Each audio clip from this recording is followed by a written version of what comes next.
সবাইকে স্বাগত এশিয়ান দেশ সংবাদে। দর্শক, পুরো সংবাদ জুড়ে আপনাদের সঙ্গে আছে আমি আনোয়ার রাজ। প্রবল বর্ষণে কক্সবাজারের মহেশখালীতে ব্যাপক ক্ষয়ক্ষতি হয়েছে। পাহাড়ি ঢলের পানিতে তলিয়ে গেছে শতাধিক ঘরবাড়ি। টানা ৪৮ ঘন্টারও বেশি সময় ধরে রেকর্ড পরিমাণ বৃষ্টিতে উপজেলার বিভিন্ন ইউনিয়নের হোয়ানক, ধলঘাটা, ছোট মহেশখালী, মাতারবাড়ি, কুতুবজম, কালামারছড়া ও বড় মহেশখালীর একাধিক এলাকার নিম্নাঞ্চল প্লাবিত হয়েছে। বসতঘর, পান বরজ, দোকান, শিক্ষা প্রতিষ্ঠান ক্ষতিগ্রস্ত হয়েছে। পাহাড়ি ঢলে হোয়ানক ইউনিয়নের বড়ছড়া নামক এলাকায় ৩০টি বসতবাড়ি তলিয়ে গেছে। বিভিন্ন সবজি ক্ষেত ও আমন চাষও ব্যাপক ক্ষয়ক্ষতির আশঙ্কা করছেন কৃষকরা।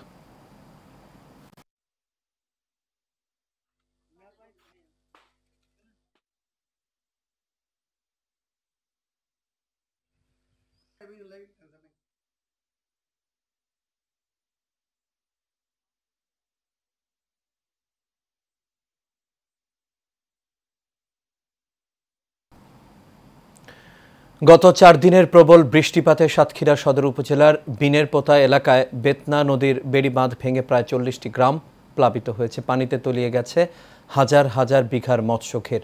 বেতনা নদীর বাঁধ ভেঙে পার্শ্ববর্তী বসুন্ধরা, রাজনগর, শিবনগর, ১১ আনি, নগরঘাটা, রথখোলা সহ অসংখ্য এলাকা পানিতে নিমজ্জিত হয়েছে। এতে চরম ভোগান্তিতে পড়েছেন এলাকাবাসী। স্থানীয়রা জানান, রোববার বিকেলে বেড়ি বাঁধটি পানির তোরে প্রায় ৩০ ফুট ভেঙে যায়। এতে হাজার হাজার বিঘার ঘেরের মাছ ভেসে গেছে।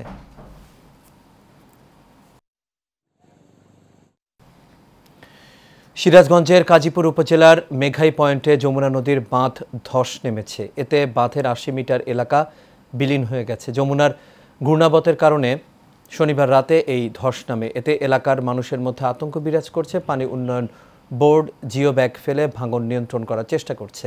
সিরাজগঞ্জ পানি উন্নয়ন বোর্ডের নির্বাহী প্রকৌশলী মোখলেসুর রহমান জানান, শনিবার রাত থেকে কাজীপুরের মেঘাই এলাকায় যমুনা নদীর ডান তীর রক্ষা বাঁধে ধস দেখা দেয়।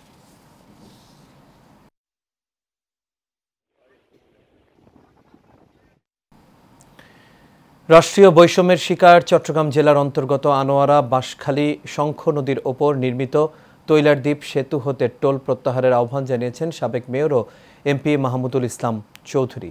চট্টগ্রাম সার্কিট হাউসে এক মতবিনিময় সভায় তিনি বলেন, দক্ষিণ চট্টগ্রামের জনগণ টোল আদায়ের নামে নাজেহাল হচ্ছে। গত ৫ আগস্ট স্বৈরাচার সরকারের পতনের পর বৈষম্য বিরোধী আন্দোলনরত ছাত্র জনতা একাকার হয়ে এই টোল ঘর উচ্ছেদ করে। এ সময় জনকল্যাণে এই টোল আদায় চেষ্টা বন্ধ করার জন্য তিনি স্থানীয় সরকার, পল্লী উন্নয়ন, সমবায় ও ভূমি মন্ত্রণালয়ের উপদেষ্টা এএফ হাসান আরিফের কাছে লিখিত আবেদন জানান।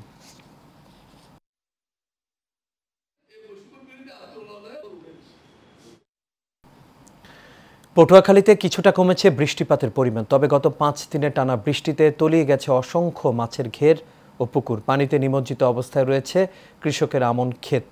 গত ২ দিনের ঝোড়ো হাওয়ায় উপড়ে পড়েছে অসংখ্য গাছপালা, নষ্ট হয়ে গেছে অনেক সবজি ক্ষেত। এদিকে নিম্নচাপ ও অমাবস্যার জোয়ারের প্রভাবে বেড়েছে নদ নদীর পানি। প্লাবিত হয়েছে বেড়িবাঁধের বাইরের নিচু স্থান। কুয়াকাটা সংলগ্ন বঙ্গোপসাগর বেশ উত্তাল রয়েছে, আকাশ ঘন মেঘাচ্ছন্নও রয়েছে।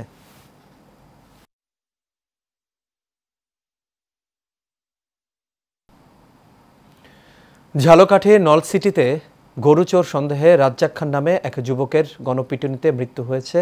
ভোরে দপদপিয়া ইউনিয়নের কুমারখালীর পশ্চিমচর এলাকায় এই ঘটনা ঘটে। পুলিশ জানায়, গতরাত ৪টার দিকে ট্রলার নিয়ে একদল গরুচোর কুমারখালী পশ্চিমচর এলাকায় সুগন্ধা নদীর তীরে অবস্থান করে। কয়েকজন চোর একটি বাড়ি থেকে গরু চুরি করার সময় স্থানীয়রা টের পেয়ে ধাওয়া করে।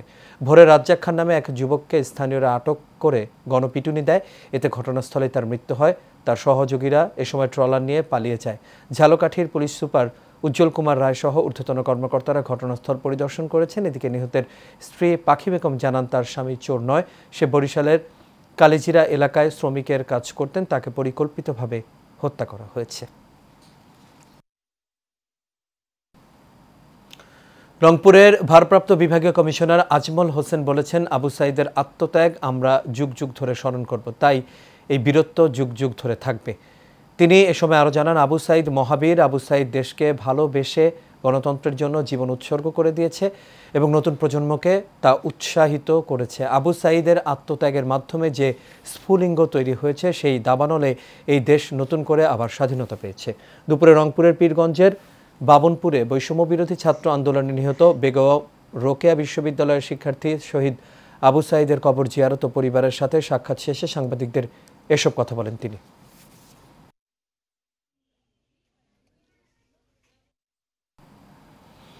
ভিসি নিয়োগের 5 দিনের আলটিমেটাম দিয়েছিল রংপুর রোকেয়া বিশ্ববিদ্যালয়ের শিক্ষার্থীরা। কোনো ধরনের সাড়া না দেয়ায় মহাসড়কে অবস্থান কর্মসূচি পালন করছে শিক্ষার্থীরা। সকালে রংপুর মডার্ন মোড়ে শত শত শিক্ষার্থীরা অবস্থান কর্মসূচিতে অংশ নেন। গত বুধবার ভিসি নিয়োগের জন্য শিক্ষার্থীরা 5 দিনের জন্য আলটিমেটাম দেন। 5 দিন অতিবাহিত হলেও কোনো ধরনের সাড়া না পাওয়ায় সকাল 8টা থেকে তাদের এই কর্মসূচি এবং তাদের এই অবস্থান পালনে আটকা পড়ে কয়েক হাজার ছোট বড় যানবাহন। ভোগান্তিতে পড়েন দূরপাল্লার যাত্রীরা।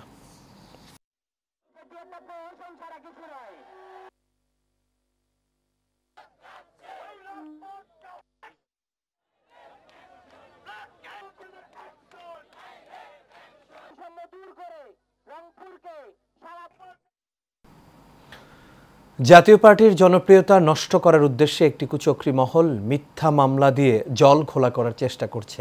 গাইবান্ধার সুন্দরগঞ্জে এই মন্তব্য করেছেন জাপার চেয়ারম্যান উপদেষ্টা ইঞ্জিনিয়ার মোস্তফা মহসিন সরদার। সেই সাথে জাতীয় পার্টির চেয়ারম্যান গোলাম মোহাম্মদ কাদের এবং প্রেসিডিয়াম সদস্য ও লালমনিরহাট জেলা জাতীয় পার্টির সভাপতি শেরিফা কাদেরের বিরুদ্ধে ঢাকার যাত্রাবাড়িতে দায়েরকৃত মামলা প্রত্যাহারের দাবিতে গাইবান্ধার সুন্দরগঞ্জে বিক্ষোভ মিছিল, প্রতিবাদ সমাবেশ এবং জেলা প্রশাসক বরাবর স্মারকলিপি প্রদান করা হয়। এতে দলে দলে অংশ নেয় উপজেলা জাতীয় পার্টি ও দলের সহযোগী অঙ্গ সংগঠনের নেতাকর্মীরা। টাঙ্গাইলের ঘাটাইলের সন্ধানপুর গণ উচ্চ বিদ্যালয় অ্যান্ড কলেজের প্রধান শিক্ষক বাসেত আকন্দের পদত্যাগের দাবিতে মানববন্ধন কর্মসূচি পালন করেছেন প্রতিষ্ঠানের সাবেক ও বর্তমান শিক্ষার্থীরা। মানববন্ধনের পর সংক্ষিপ্ত সমাবেশে সাবেক ও বর্তমান শিক্ষার্থীরা বক্তৃতা করেন। শিক্ষা প্রতিষ্ঠান প্রধান বাসেত আকন্দকে দুর্নীতিপরায়ণ আখ্যা দিয়ে বক্তাগণ তার অপসারণ দাবি করেন।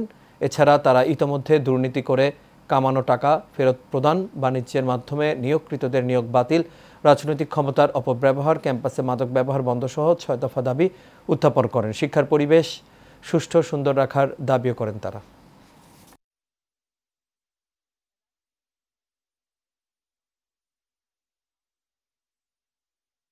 পবিত্র ঈদে মিলাদুন্নবী উপলক্ষে চট্টগ্রামে লাখো মুসলিমের অংশগ্রহণে 52তম ঐতিহাসিক জশ্নে জুলুস উদযাপিত হয়েছে। আঞ্জুমান এ রহমানিয়া আহমদিয়া সুন্নিয়া ট্রাস্ট চট্টগ্রাম আয়োজিত এই জুলুসে নেতৃত্ব দেন আওলাদে রাসুল আল্লামা সৈয়দ মোহাম্মদ সাবির শাহ। এতে প্রধান অতিথি হিসেবে বক্তব্য রাখেন শাহজাদা সৈয়দ মোহাম্মদ কাশেম শাহ। সকালে চট্টগ্রাম 16 শহরস্থ আলমগীর খানকারায় কাদেরিয়া সৈয়দিয়া তৈয়বিয়া হতে ঐতিহাসিক জশ্নে জুলুস শুরু হয়। এতে হামদনাতে রাসুল পরিবেশন করা হয়।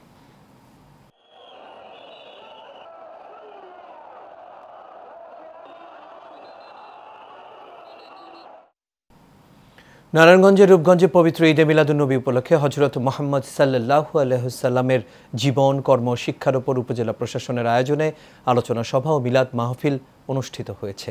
দুপুরে আলোচনা সভা ও মিলাদ মাহফিলে সভাপতিত্ব করেন উপজেলা নির্বাহী কর্মকর্তা মোহাম্মদ সাইফুল ইসলাম। বক্তব্য রাখেন রূপগঞ্জ উপজেলা শিক্ষা অফিসার মোহাম্মদ মাসুদ রানা, উপজেলা প্রকৌশলী মোহাম্মদ মোর্শেদ আল আমিন, রূপগঞ্জ উপজেলা ইসলামিক ফাউন্ডেশনের মোহাম্মদ আনিসুর রহমান সহ আরও অনেকেই।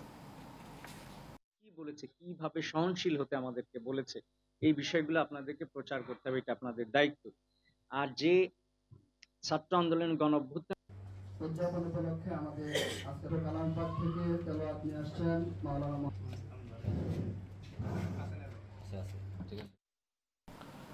নরসিংদীতে জশ্নে জুলুসে ঈদে মিলাদুন্নবী উপলক্ষে একটি বর্ণাঢ্য র্যালি বের হয়েছে।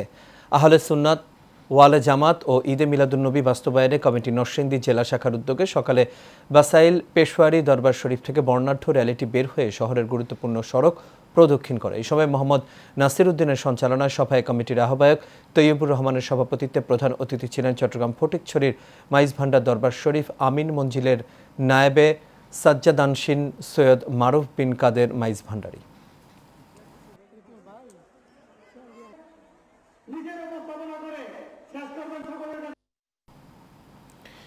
এদিকে পবিত্র ঈদে মিলাদুন্নবী উপলক্ষে কুতুবনগর ঘোড়ামারা রেজভিয়া হোসাইনিয়া খানকা শরীফ মাঠ থেকে রেজভিয়া হোসাইনিয়া দরবার শরীফের উদ্যোগে একটি বর্ণাঢ্য জশ্নে জুলুস র্যালি বের হয়।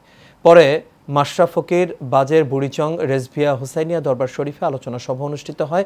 রেজভিয়া হোসাইনিয়ারা দরবার শরীফের পীর হজরত মাওলানা গাজী আবুল হোসাইনের সভাপতিত্বে অনুষ্ঠানে উপস্থিত ছিলেন রেজভিয়া হোসাইনিয়া দরবার শরীফ খলিফা গাজী ফারুক হোসাইন রেজভি, রেজভিয়া দরবার শরীফের সাবেক সাধারণ সম্পাদক জসিমউদ্দিন মেম্বার রেজভি, রেজভিয়া হোসাইনিয়া সুন্নিয়া দাখিল মাদ্রাসার প্রধান শিক্ষক হজরত মাওলানা মুফতি শহীদুল্লাহ রেজভি সুন্নি আল কাদেরি সহ আরও অনেকেই।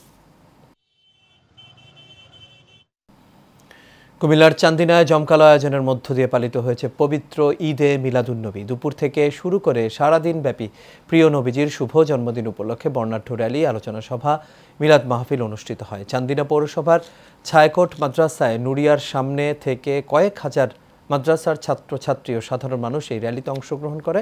এ সময় আরও উপস্থিত ছিলেন আহলে সুন্নাত ওয়াল জামায়াত চান্দিনা উপজেলা সভাপতি মাওলানা মোহাম্মদ মফিজুল ইসলাম সহ আরও অনেকেই।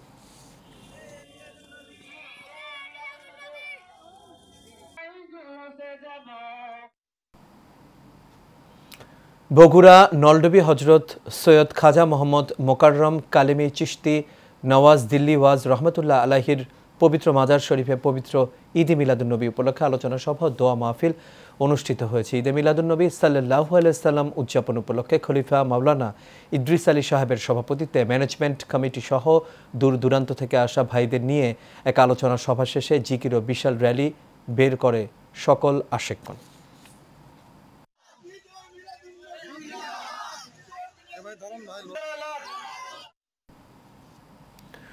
World Sunni movement world humanity revolution Feni জেলা শাখার উদ্যোগে পবিত্র ঈদে মিলাদুন্নবী উপলক্ষে বিশাল মহাসমাবেশ ও আনন্দ র্যালি অনুষ্ঠিত হয়েছে। অনুষ্ঠানে প্রধান মেহমান হিসেবে উপস্থিত ছিলেন তাফসিরুল কোরআন বুখারী শরীফের প্রণেতা শাইখুল হাদিস ওলিও রাব্বানির হাফেজ আল্লামা সৈয়দ সাইফুর রহমান নিজামী শাহ। সভাপতিত্ব করেন ও দিক নির্দেশনামূলক মূল বক্তব্য রাখেন ওয়ার্ল্ড সুন্নি মুভমেন্ট ও ওয়ার্ল্ড হিউম্যানিটি রেভলিউশনের প্রতিষ্ঠাতা আল্লামা ইমাম হায়াত।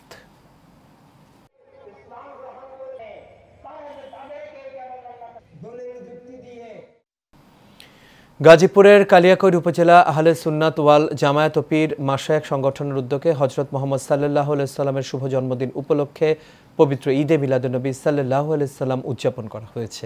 সকালে উপজেলা মডেল মসজিদ চত্বর থেকে শোভাযাত্রাটি বের হয়ে কালিয়াকৈর বাস স্ট্যান্ড, বাজার ফুলবাড়িয়া রোড প্রদক্ষিণ শেষে মডেল মসজিদে আলোচনা সভায় মিলিত হয়। এ সময় অনুষ্ঠানের উদ্বোধন ঘোষণা করে কালিয়াকৈর উপজেলা নির্বাহী কর্মকর্তা কাউসার আহমেদ। মোহাম্মদ আমিনুল হক আল কাদেরির সভাপতিত্বে অনুষ্ঠিত আলোচনা সভায় বক্তব্য রাখেন মুর্শেদ নগর দরবারে পীর সাইদুল মাওলা আব্দুল হাকিম জিহাদি নকশবন্দি সহ আরও অনেকেই। বগুড়ার শিবগঞ্জ উপজেলা মাঝিহট্ট ইউনিয়ন কেলুঞ্জা গ্রামে মসজিদের পুকুর জোর করে ভোগ দখল করে খাওয়ার অভিযোগ উঠেছে ইউনিয়ন আওয়ামী লীগ নেতা আতর রহমানের বিরুদ্ধে। স্বৈরাচার সরকার শেখ হাসিনা পতনের পর কেলুঞ্জা গ্রামবাসী বাধা দিতে গেলে গ্রামবাসীর নামে চাঁদাবাজির মামলা করা হয়। উক্ত পুকুর পুনরায় মসজিদের উন্নয়ন কাজে ফিরে পেতে মানববন্ধন করেন কেলুঞ্জা গ্রামবাসী। প্রশাসনের প্রতি সুদৃষ্টির কামনা করেন গ্রামবাসী। তিনি ইউনিয়ন সেক্রেটারি হওয়ার সত্ত্বে আমাদের গ্রামের যে খাস পুকুরগুলো ছিল, আমরা সেখান থেকে জনগণের জন্য, গ্রামের জন্য কোনো অনুদান বা কোনো সেবা আমরা পাইনি। টিসিবির পণ্য, বিভিন্ন ভাতা, এসব থেকে আমরা কোনো উন্নয়ন পাইনি। এখান থেকে আমাদের গ্রামের লোকগুলো পিছিয়ে আছে। সুতরাং আমরা গ্রামবাসী এখন সবাই চাচ্ছি এই খাসের পুকুরগুলা গ্রামবাসী আমাদের উদ্দেশ্যে আমাদের মাঠগুলা, মসজিদগুলো উন্নয়ন করতে। এটা আমাদের সবার দাবি। বাথরুমে ময়লা আবর্জনার পানি দিয়ে যাতায়াত রাস্তা বন্ধ করার অভিযোগ উঠেছে স্থানীয় আবুল হোসেনের বিরুদ্ধে। ঘটনাটি ঘটেছে কুমিল্লার নাঙ্গলকোট উপজেলা পেরিয়ে ইউপি পূর্ব চাঁদপুর মোজাম্মেল হক মিয়াজির বাড়িতে। এ বিষয়ে ভুক্তভোগী মোজাম্মেল হকের ছেলে আলম মিয়াজি বলেন, চাচা আবুল হোসেনের সাথে জমি জমা নিয়ে দীর্ঘদিন ধরে বিরোধ চলছে। সেই আওয়ামী লীগের প্রভাব খাটিয়ে বিভিন্ন জায়গা জমি জোরপূর্বক দখল করে রেখেছে।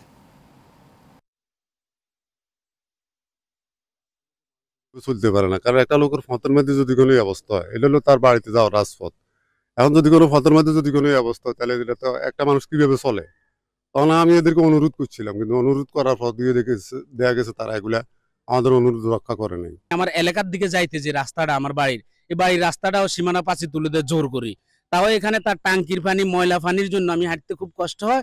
তৎক্ষণিক যখন আমি বলি, আমার প্রতিবেশীরা যখন বলি এটা ঠিক করার জন্য, উনি তখন তার সন্ত্রাসী যে ছেলেটা হাঁটতে আসে দেশীয় অস্ত্র নিয়ে, তখন আমারে আশেপাশের মানুষগুলা তারে ঠেকাইয়া তারে বাড়িতে দেয়, আমারে শান্ত করে। তখন বাপ ছেলের আমি দৃষ্টান্তমূলক শাস্তি। গোপালগঞ্জ জেলার মুকসুদপুর উপজেলার বানিয়ারচর হতে পার্শ্ববর্তী জেলা মাদারীপুর পর্যন্ত বানিয়ারচর খাল খনন প্রকল্পে ব্যাপক অনিয়ম ও দুর্নীতির অভিযোগ পাওয়া গিয়েছে। স্থানীয় সূত্রে জানা যায়, বানিয়ারচর খাল খনন প্রকল্পে 20 ফুট পাশে সরকারি জায়গা থাকা সত্ত্বেও 8.5 কিলোমিটার দীর্ঘ খালের দুই পারের স্থানীয় ভুক্তভোগীদের আরও 40 ফুট বাড়িয়ে মোট 60 ফিটের খাল দুটি মাটি কাটা ভেকু মেশিন দিয়ে নির্বিচারে খাল খননের কাজ চালিয়ে যাচ্ছে। অন্যায়ভাবে উচ্ছেদ করছে শত শত পরিবারের বসতঘর, উচ্ছেদ করছে হাজার হাজার গাছপালা ও বহু ধর্মীয় প্রতিষ্ঠান সহ পানির টিউবওয়েল।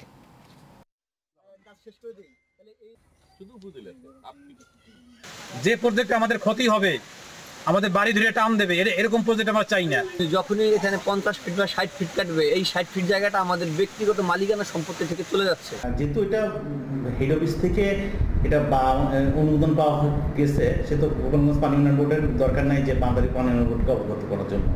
এটা তাদের মধ্যেই প্রকল্পটা বাস্তবায়ন হয়ে যাচ্ছে। তার অনুমতিবিহীন এবং আমাদের ক্যাসেল এরিয়ার মধ্যে তারা খাল কাটা অনুমতি ছিল, যেটা আমরা চাই না, এবং এটা আমরা তাদের সঙ্গে ভদ্রভাবেই তাদেরকে আমরা নিশ্চিত করেছি যে আইনগতভাবে আপনারা খাল কাটেন, আইনগত বাইরে কোনো খাল কাটা যাবে না। বান্দরবানে চুরি হওয়া ও হারিয়ে যাওয়া 74টি মোবাইল ফোন উদ্ধার করে প্রকৃত মালিকের কাছে হস্তান্তর করেছে এপিবিএন।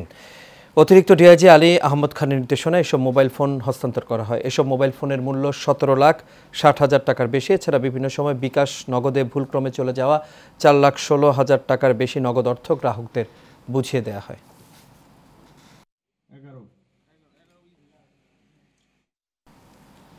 দর্শক, দেশ সংবাদ এ পর্যন্ত। আমাদের পরবর্তী সংবাদ দেখার আমন্ত্রণ রইল। এতক্ষণ সাথে থাকার জন্য সবাইকে ধন্যবাদ।